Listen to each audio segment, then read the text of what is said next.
Was the celebration a bit too soon?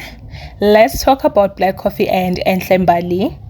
The Supreme Court of Appeal has officially given international DJ Black Coffee the green light to challenge the 2025 High Court judgment that confirmed his customary marriage to Mbali. That earlier ruling stated that their traditional wedding back in 2011 was a valid marriage in community of property, meaning everything will be split equally. Now Black Coffee is pushing back hard. He's asking the court to set aside the customary marriage, arguing that the only marriage that should count legally is the white wedding that took place in 2017. Why does this matter? Because recognizing only the 2017 marriage could significantly reduce or even change his financial responsibilities, including a monthly spousal support. Let's break it down simply.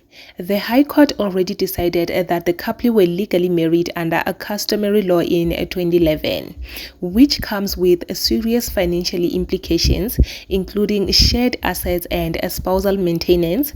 However, the Supreme Court of Appeal stepping in does not mean Black Coffee has won.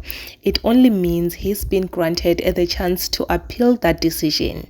So what happens next? If Black Coffee succeeds with the appeal, the customary marriage could be declared invalid, and only the 2017 white wedding will be recognized. But if he loses, then the High Court ruling stays in place, and Enhle retains all her legal rights linked to the customary marriage.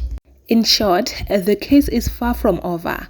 Enhle's victory isn't a final just yet.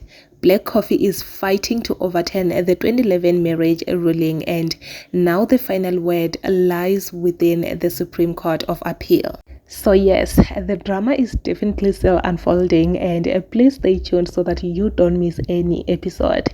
Just subscribe to the channel, comment down below your thoughts. What do you think about this video?